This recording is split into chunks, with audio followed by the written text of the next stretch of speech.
I want to say welcome again to the TRC public hearings.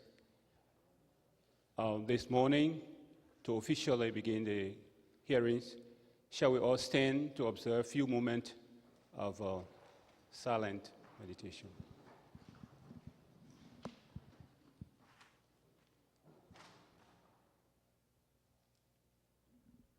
Thank you very much. Please be seated.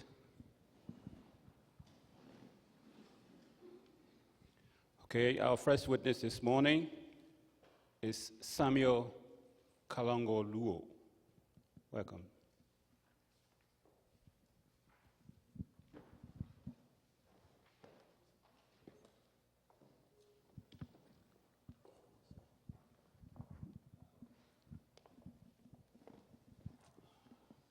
Welcome, sir. Thank you. Are you a Christian? Sure, I am. Okay, so we'll have to take an oath and you can start. Go ahead.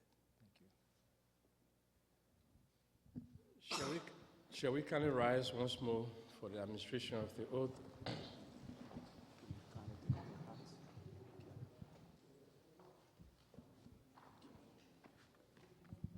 right, you raise your right hand, put the left on the Bible. Repeat. I, Samuel KOLONGO LUO, Do promise do promise that the testimony that the testimony I have come to give to the TRC of Liberia is the truth, nothing but the truth. So help me God. Please be seated.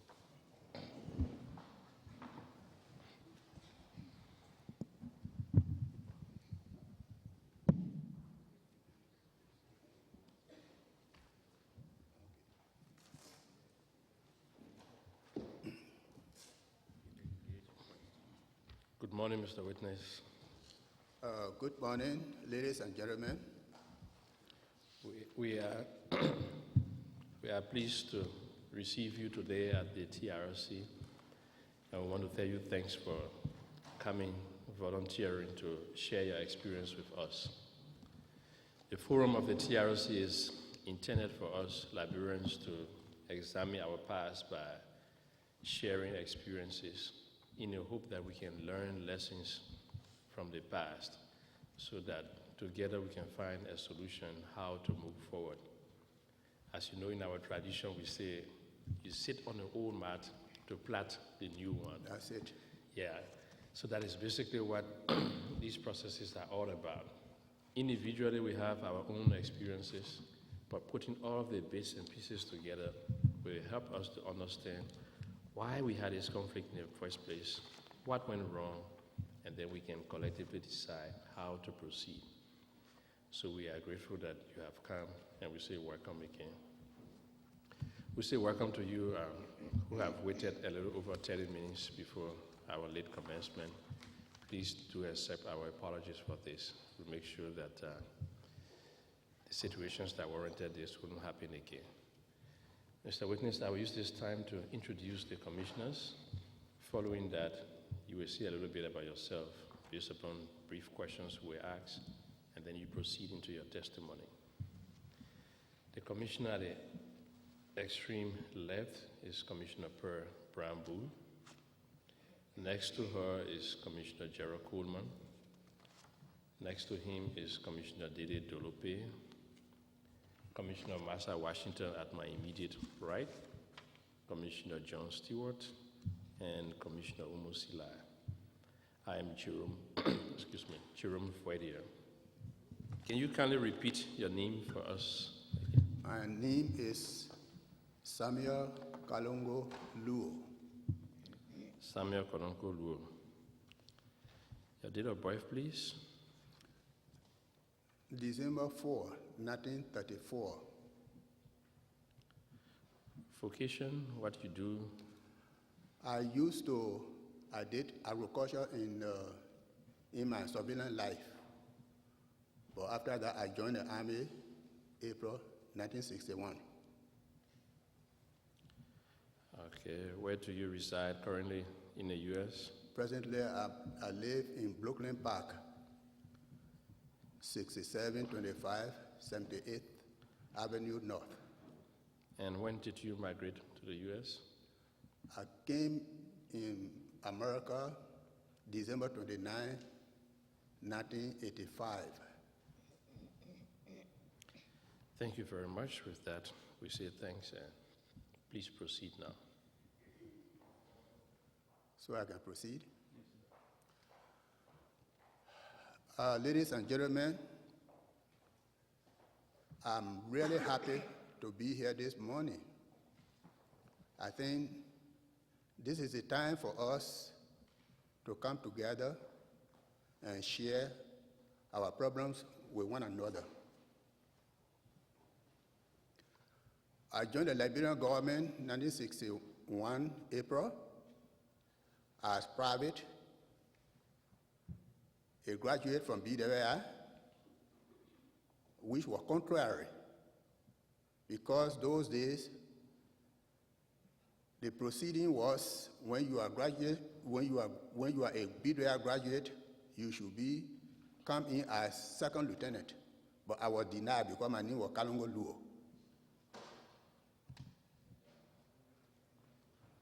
But as time go by, the late Mr. Tokpa, who was a secretary to Grisby, the late Grisby, when I told him, he went to Grisby, he told Grisby, he said, one fellow here from Nimba County, his name is KOLONGO LUO, but he's a BWI graduate. So why is it that he is in the army as private? Fortunately for me, Grisby was very, very nice. He called most of our top brasses. He told them, he said, this fellow is a BWI graduate, and all the other BWI graduates entering the army, they enter here as second lieutenant. Why is it that he is a private? So I would like for you people to fill in commission for him to become second lieutenant. And that very day, they fill in commission. He told them to wait until I'm commissioned before they could be released to go home. And that's what happened. And I went to Congo in 1962 as U.S. United Nations Peacekeeping Force. I was there for 6 months. I came by in Liberia. 1963, January, I was recruited by one Colonel David from here, U.S. Colonel David from here to Liberia. Who went there and recruited some Liberians, and I was one of those. And he went to Nigeria, he went to Congo, he went to Tunisia, and we all came here in 1963 and met with 44,000 American recruits. We went to Fort Dix for basic training.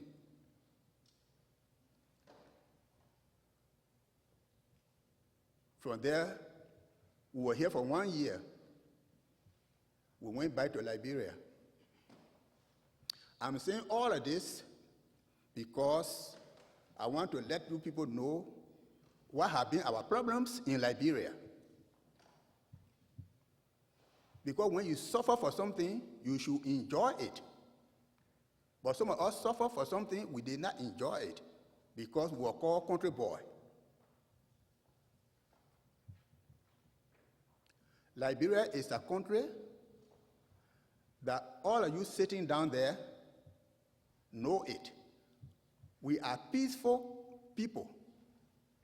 Nowhere in Liberia those days, from top of time, you will go anywhere in any of the county or any of the town, you will not be treated like you are from that area.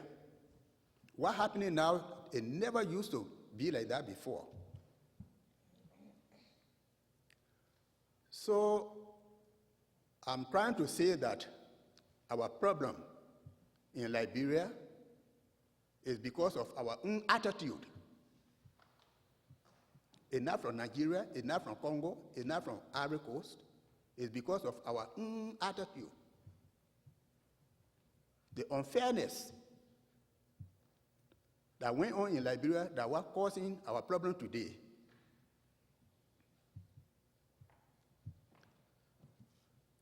So when I came from Congo, I went back, when I came from America here, I went back to Liberia. We were selected to train the other people. And that's what we were doing with Victor Stewart in Shawfront. We were on it until I was commissioned by the late Talbot as captain. Now, when Talbot got assassinated by our group of soldiers, who though was the president at that time, I was not in Monrovia when Talbot was assassinated. I was in Lofa Bridge, Dama Mine, trying to look for money for my family and myself. But during those days, when the soldiers go to this area, we will do our own thing. That is, we get surveillance people, young men to come and dig for us. So in the interim, it was my time to supervise the work that day. And then May night, we start digging the gravel. Then we will share it. The man who is the supervisor will divide the gravel. And it was my time. And Doe came. Doe came 2 o'clock, midnight. He came right behind me and said, Captain Luo, please help me. I said, what happened? He said, please give me some gravel. So I said, who's that? He said, Master Saindo. I said, my man, you here? So I took 5 bags of gravel. I said, take it. The late Petty Kwa, he was captain too, and some other officers who were there plenty. So they told me, they said, but Captain Luo, how you can give the man whole 5 bags of gravel, and the man just coming. So I told them, yeah, gentlemen, all of us been here for a long time. You look in your pocket. You get something in the pocket. That is, we've been making money there. So the man just coming. Why you people can quarrel with me for giving him 5 bags? I said, Master Sai, this is Dama talk. Get people to take your gravel to the water side and wash it. So he did exactly what I told him. The following Friday, that was the time they had a coup. And I was not there, I was in Lofa Bridge. When I went to the same area, across the river, I saw a lot of people there who wanted to go to the Dama area to go steal. So somebody saw and said that Captain was standing there. I said, who's that? He called his name. He said, but your man took over the government. I said, who? He said, Saindo. I said, for true? He said, yes. I said, but then what are you people doing here? Do you know when they say coup in the country, it's a lawless country? And anybody can come here and kill any of you people and nothing will come out of it? So nobody should come here. Where am I? I only want 2 persons to bring canoe to me so we all can cross and go back in town. They did what I told them, and we all left. Then when we were going, we met Superintendent Taylor, Bombay County Superintendent Taylor, in his new pickup. The soldier told me we should arrest that man and take the pickup from him. I said, why you want to arrest the man and take the pickup from him? That's the main property. The only thing we will do, we will ask him so he can drop us in Monrovia so he can come back. So I asked him, I said, Mr. Taylor, please, can you carry my group and myself? Because today we heard that trouble has been overthrown. So he did exactly what I asked him to do. When we got in Douala, I asked those soldiers, I said, you get another taxi for us to carry us home. So when they got taxi, I told Mr. Taylor, I said, Mr. Taylor, I want you to return. Get your car and go. Because I don't want you, anything happen to you, they will say that Captain Luo is the cause. So please go back. Thank you very much for what you did. So we got taxi. We went in Monrovia. I went to my house on United Nations Drive, and those soldiers said you will be arrested, or all of your friends being arrested. They packed them in BTC there to the grandstand. I said, nobody is going to arrest me. They said, how sure are you? I said, Doe will not look at me and arrest me. So they said, okay, go. I went to my house. The following day, I took bath, I dressed in my uniform with my arm on me. I was walking to the mansion with my steel pad on my head. So when those soldiers saw me, they all started rushing to that Captain Doe coming, Captain Doe coming. So they all came and took me to the fourth floor where Doe was sleeping in a couch on the fourth floor. So when he saw me, he came and hugged me. He said, Captain Doe, this is our time. We took over the country. So he gave me one of the couch and said that you are part of bed because this is where I've been sleeping. He myself was there for 3 good months. I will not sit down here and discredit Doe at that time. Doe was not no bad human being. He was a very nice fellow.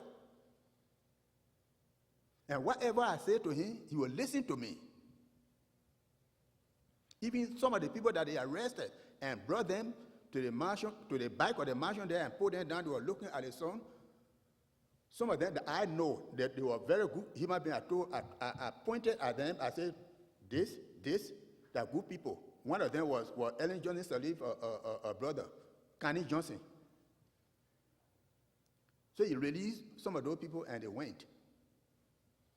And we were there very nicely. I don't move without him. If I'm moving to go anywhere, I would tell him. If I go and stay over time, he will send 2, 3 soldiers behind me and say, you go bring the men. I will go back to him. But my people, let me tell you something. You know, sometimes something can go, leader can go astray according to the advisors that he had, people around him. And you too, who are the leader, whenever people around you tell you something that will smell your way of doing things, you should put objection to it. When Doe myself was to that mansion for 3 good months, he even told me one night, he said, Luo, this thing is too heavy. I want to resign. I said, my man, why are you talking? He said, but you know, some of you people better. You're going a little bit further in education. But I'm sitting down here, the diplomatic people bringing all kind of information. I said, you know why? Those of us who know better, who around you, will tell you what to do. So don't be discouraged. If there's something bad I say, then I say it.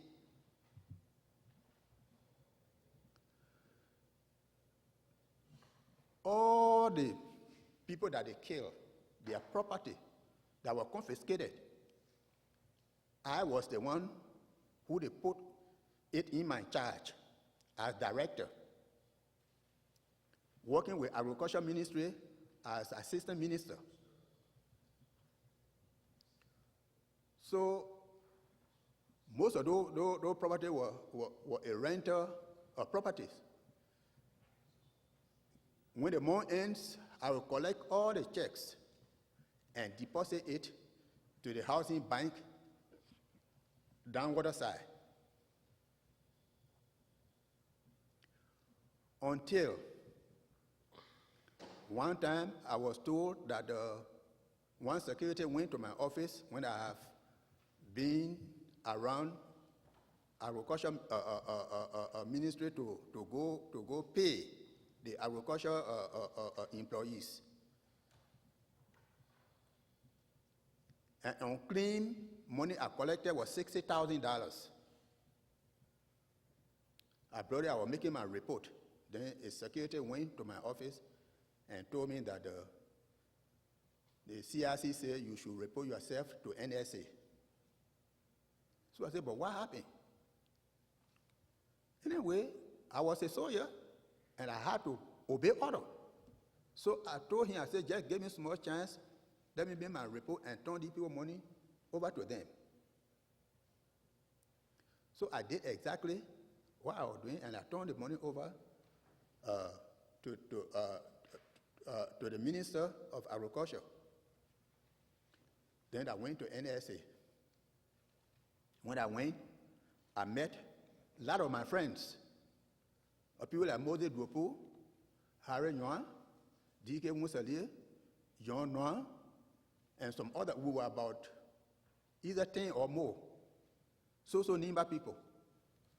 So as soon as I entered, I saw them, they all started laughing. So I said, but what are you people doing here? I said, but what you come to do? What we doing here that what brought you here? You see, in Liberia, you heard that I talk over radio. Why I talk over radio, I will tell you people today. The reason why I talk, Pennon used to, all the time in the evening, go there to go kill some of us. Someone said when he was doing that, I was planning too for him.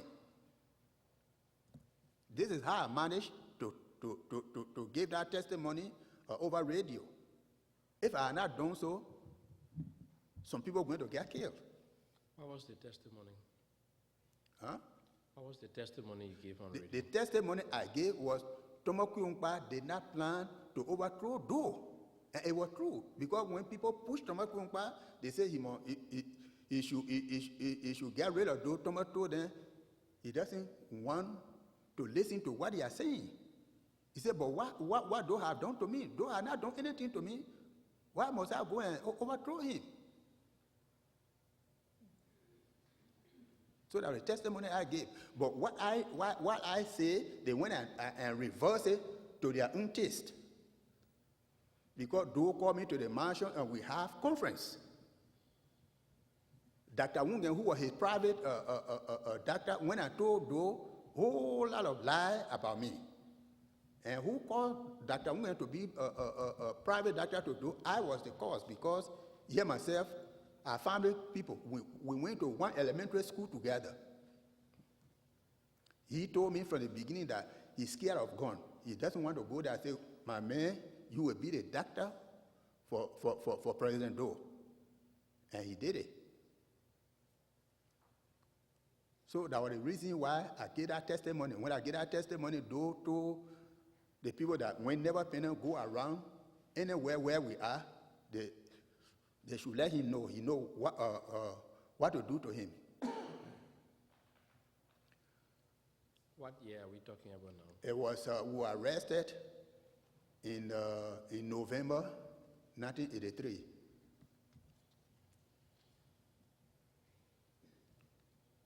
And when they kept us in tribunal for investigation, and we were not guilty, he gave a party. It was in I think in October 1984.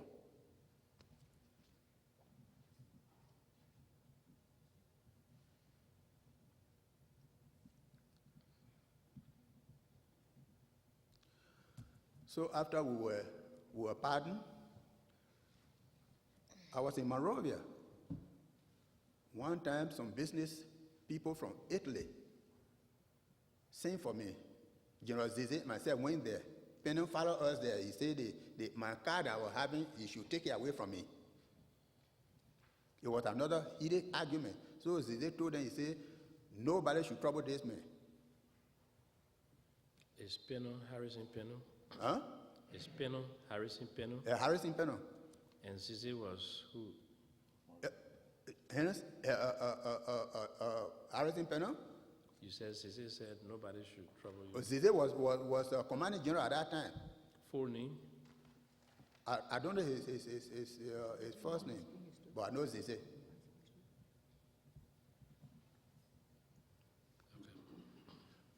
So they left me. After they left me, I went home. I mean, I was in Liberia. Every now and then I go back to Damamai because I was not working.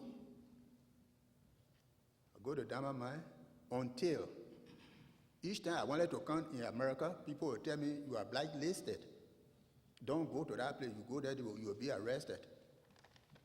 So one day, I say, the document that the people always telling me about, I will see that document today. I got to go to that embassy and go get my visa. Then one of the